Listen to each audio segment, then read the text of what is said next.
बात 2 जून 2023 की है। शाम के 6:55 पर ओडिशा में एक पैसेंजर ट्रेन कोरोमंडल एक्सप्रेस इस मेन लाइन पर आ रही थी। इसी समय साइड वाली इस मेन लाइन पर Yeshwantpur Howrah superfast express opposite direction से आ रही थी।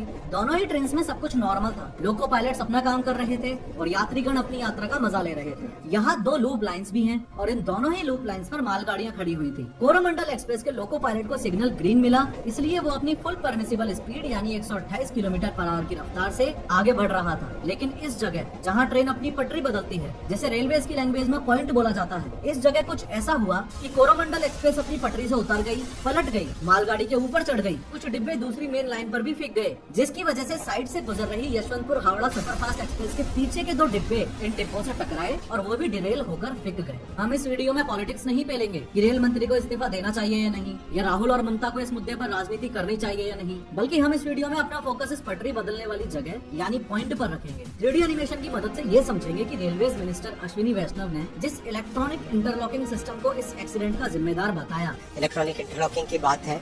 इलेक्ट्रॉनिक इंटरलॉकिंग में जो चेंज किया जिसके कारण ये दुर्घटना हुई, वो इलेक्ट्रॉनिक इंटरलॉकिंग सिस्टम एग्जैक्टली है क्या, और ये भी समझेंगे कि रेलवेज बोर्ड के सीनियर्स के हिसाब से ये इलेक्ट्रॉनिक इंटरलॉकिंग सिस्टम अगर फेल प्रूफ सिस्टम है, ठीक है, अगर फेल भी हो गया तो सिग्नल लाल हो जाएगा, मतलब गाड़ी रोको। बेसिकली अगर फेल हुआ तो उसमें फेल सेफ सिस्टम है, फेलियर कंप्यूटर समझता है, लॉजिक समझता है। तो यहाँ सीधा जाने का ग्रीन सिग्नल होते हुए भी कोरोमंडल एक्सप्रेस लूप लाइन की तरफ कैसे मुड़ गई? कैसे ये सदी का सबसे बड़ा रेल हादसा बना? कैसे 1100 लोग घायल हुए और 288 लोगों ने अपनी जान गंवाई? और कौन इस बालेश्वर ट्रेन एक्सीडेंट के लिए जिम्मेदार है?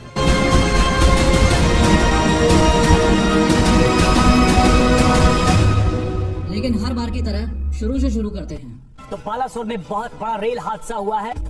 बालासोर ट्रेन हादसे पर पीएम मोदी की इमरजेंसी मीटिंग। हादसे पर हर अपडेट पर नजर, सूत्रों के हवाले से मिली जानकारी। ओडिशा के बालासोर में हुए ट्रेन हादसे ने हर एक को झकझोर कर रख दिया। 2 जून को दोपहर 3:20 पर ये Coromandel express Shalimar railway station West Bengal से चल पड़ी। करीबन 25 घंटे का सफर करके इस ट्रेन को Chennai central railway station Tamil Nadu पहुंचना था। ये राइट टाइम चल रही थी और 6:55 पर ये बालेश्वर के नजदीक बहानका बाजार रेलवे स्टेशन के करीब पहुंच चुकी थी। दूसरी ओर दूसरी मेन लाइन पर चलने वाली यशवंतपुर एक्सप्रेस, जो कि एक दिन पहले सुबह 10:35 पर SMVT बेंगलुरु से चली थी और आज 2 जून को करीबन 11 बजे हावड़ा जंक्शन पहुंचने वाली थी, वो भी इसी समय 6:55 पर यही बहानगा बाजार रेलवे स्टेशन के नजदीक इस कोरोमंडल एक्सप्रेस को क्रॉस कर रही थी। यहाँ आपको 2 बातें बहुत अच्छे से पता होनी चाहिए। पहली इंपॉर्टेंट बात ये कि यशवंतपुर एक्सप्रेस अनफॉर्चुनेटली आज 3 घंटे लेट चल रही थी। यानी इस एक्सीडेंट साइट पे जिस समय ये कोरोमंडल एक्सप्रेस को क्रॉस कर रही है, निर्धारित समय की माने और अगर ये राइट टाइम चल रही होती तो यहाँ से इसे 3 घंटे पहले ही यानी शाम 4 बजे के आसपास ही गुजर जाना चाहिए था। दूसरी इंपॉर्टेंट बात ये कि बहानगा बाजार एक माइनर रेलवे स्टेशन है, इसलिए दोनों ही एक्सप्रेस गाड़ियों का उस रेलवे स्टेशन पर स्टॉपेज नहीं था। फॉलोइंग दिस ये दोनों ही ट्रेन्स अपनी अपनी फुल परमिसिबल स्पीड यानी 130 किलोमीटर पर आवर से थोड़ी ही धीरे चल रही थी। कोरोमंडल 128 किलोमीटर पर आवर की स्पीड से और Yeshwantpur express 126 kilometre per hour की स्पीड से। आपने ये नोटिस भी किया होगा कि जिस माइनर स्टेशन पर किसी ट्रेन को नहीं रोकना होता, उस स्टेशन पर से ट्रेन को जानबूझकर फुल स्पीड पर निकाला जाता है ताकि पैसेंजर्स जबरदस्ती चढ़ने की कोशिश ना करें। खैर, एक्सीडेंट के रीजन को समझना ऑलमोस्ट इम्पॉसिबल है अगर इन ट्रेन ट्रैक्स को अच्छे से ना समझ पाए तो। देखो, एक्सीडेंट साइट पर ये 4 ट्रेन ट्रैक्स मौजूद थे। इसमें से ये बीच वाली जो दोनों पटरियां एकदम सीधी जा रही हैं, इनको बोला जाता है मेन लाइन, और ये जो 2 छोटी पटरियां आपको साइडों में दिख रही हैं, इनको बोला जाता है लूप लाइंस। लूप लाइंस को आसान भाषा में आप ऐसे समझो कि ये साइड देने के लिए बनी है। इसका मतलब ये कि इसी पटरी पर अगर मालगाड़ी जा रही है और इसी सेम पटरी पर पीछे से राजधानी एक्सप्रेस आ रही है, तो राजधानी एक्सप्रेस को आगे भेजने के लिए मालगाड़ी को थोड़ी देर के लिए लूप लाइन में ले जाकर खड़ा कर देंगे और राजधानी अपनी सेम मेन लाइन से होते हुए सीधी सीधी फुल स्पीड में आगे निकल जाएगी। 2 जून को शाम को जिस दिन एक्सीडेंट हुआ, उस दिन इस वाली लूप लाइन में और उस वाली लूप लाइन में दोनों में ही मालगाड़ियां खड़ी हुई थी और at the same time Coromandel express और यशवंतपुर एक्सप्रेस अपोजिट डायरेक्शन में मेन लाइन से गुजरती हुई एक दूसरे को क्रॉस कर रही थी। ट्रेन को मेन लाइन से लूप लाइन में घुसाने वाली इस जगह को पॉइंट बोला जाता है।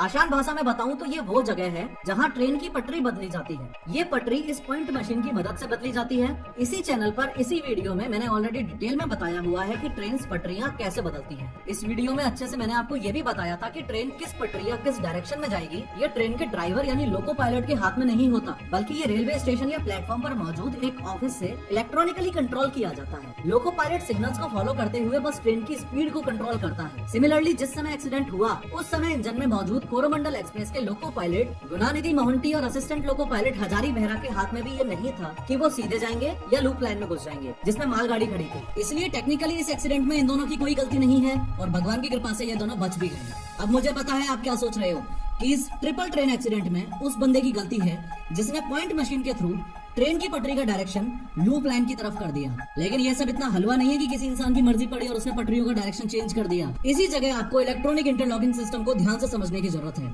हाँ, वही इलेक्ट्रॉनिक इंटरलॉकिंग सिस्टम जिसको रेलवेज मिनिस्टर अश्विनी वैष्णव ने इस ट्रिपल ट्रेन एक्सीडेंट का और 228 लोगों की मौत का जिम्मेदार बताया है। इलेक्ट्रॉनिक इंटरलॉकिंग सिस्टम को आप ऐसे समझो कि इसका काम है ये इंश्योर करना कि सब कुछ सही है, या दूसरे शब्दों में यूँ कह लो कि इंसानी गलती की वजह से होने वाले एक्सीडेंट को रोकना। ये कुछ ऐसे काम करता है कि एक्सीडेंट से कुछ सेकंड्स पहले कोरोमंडल एक्सप्रेस यहाँ पहुँच चुकी थी। अब पॉइंट के इस जस्ट पास वाले सिग्नल को बोला जाता है होम सिग्नल। इस होम सिग्नल को ग्रीन या फिर येलो स्टेशन मास्टर अपने ऑफिस से तब ही कर सकता है जब उसको इलेक्ट्रॉनिक इंटरलॉकिंग सिस्टम की तरफ से मंजूरी मिल जाए, अदरवाइज सिग्नल हमेशा रेड ही रहेगा। और इलेक्ट्रॉनिक इंटरलॉकिंग सिस्टम मंजूरी देने से पहले दो फैक्टर्स को चेक करता है। सबसे पहला फैक्टर ये कि पॉइंट मशीन ने इस पॉइंट को किस डायरेक्शन में मोड़ रखा है, या यूँ कह लो कि ट्रेन किस दिशा में जाने वाली है। और दूसरा फैक्टर ये कि ट्रेन जिस डायरेक्शन में जाने वाली है उस पर्टिकुलर ट्रैक की ऑक्यूपेंसी क्या है, वो ट्रैक खाली है भी या नहीं। जिस ट्रैक पर ट्रेन जाने वाली है उसकी ऑक्यूपेंसी इस वायर के थ्रू चेक की जाती है। ये वायर जो कि पूरे भारतीय रेलवे के ट्रैक्स पर यानी करीबन 67,000 किलोमीटर पर पटरियों के साथ साथ फैला हुआ है। इस वायर में लो वोल्टेज करंट को पास करके ये पता लगाया जाता है कि कहाँ ट्रेन मौजूद हैं और कहाँ नहीं। एक बार फिर से सुनो। It is supposed to be tamper proof. It is supposed to be error proof. उसका एग्जैक्ट कोड बता देता हाँ, हूँ। बताओ। It is called as fail safe system. It will fail on a safer side.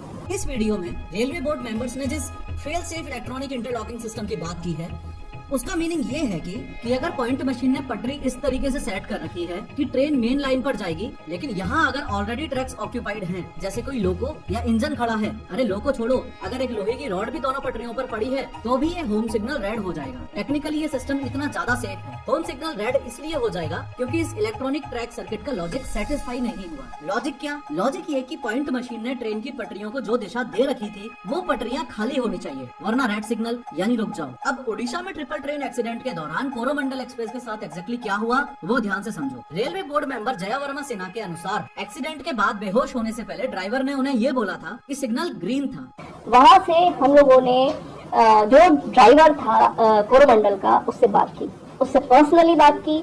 वो उस समय होश में था।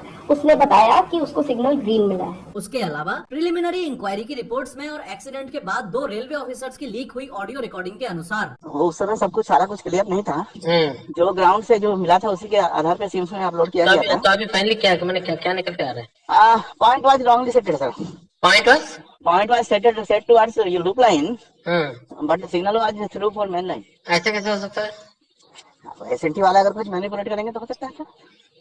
नहीं, but did they were they doing any job at that time? कुछ काम हुआ था ना, कुछ काम हुआ था वहाँ पे। हमें ये पता चलता है कि पॉइंट मशीन ने ट्रेन की पटरी का डायरेक्शन लूप लाइन की तरफ कर रखा था। बस यही दिक्कत हुई है।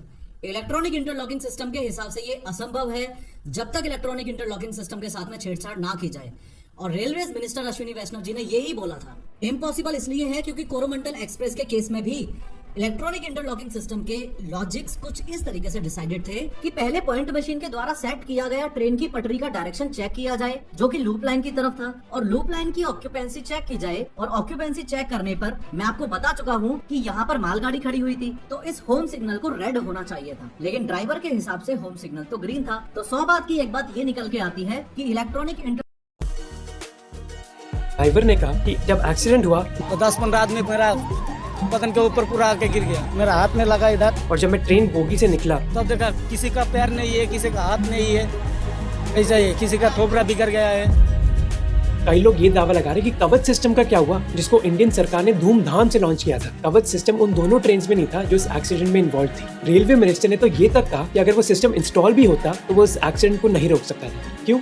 इसके बारे में जानते हैं। ये है कवच ऑटोमेटिक ट्रेन प्रोटेक्शन सिस्टम, जिसको गांधीनगर और मुंबई के बीच वंदे भारत 2.0 ट्रेन में लगाया गया था। ये एक make in India safety system है जिसका ऑब्जेक्टिव है कि इंडिया में 0 ट्रेन एक्सीडेंट्स हो। इस सिस्टम को डेवलप किया गया था research design and standards organisation में। रेलवेज का दावा है कि कवच सबसे सस्ता SIL 4 सिस्टम है, सेफ्टी इंटेग्रिटी लेवल 4, और इस सिस्टम में एरर होने की संभावना 1 है 10,000 सालों में, मान लो नामुमकिन। रेलवे मिनिस्टर ने कहा था कि ये एक गेम चेंजर होगा रेलवे सेफ्टी के लिए। System called Kavach, if you compare with the current European system which is ETCS level 2, this is better than level 2 and comparable to level 3. Level 3 very few countries are there. क्या है, हम सबको ये समझना पड़ेगा कि इंडियन रेलवेज का electronic interlocking system tamper proof नहीं है। अगर स्टेशन स्टाफ, सिग्नलिंग स्टाफ और कंट्रोलिंग स्टाफ अपने किसी फायदे के लिए आतंकवादी के साथ मिलके काम करे तो इस उड़ीसा ट्रिपल ट्रेन एक्सीडेंट के पीछे सैबोटाज एंगल भी हो सकता है। एनीवेज, CBI इंक्वायरी शुरू हो चुकी है, लेकिन एज अ पब्लिक हमें इस बात का खास ध्यान रखना है कि समय बीतने के साथ साथ हम इस ट्रिपल ट्रेन एक्सीडेंट को भूले नहीं।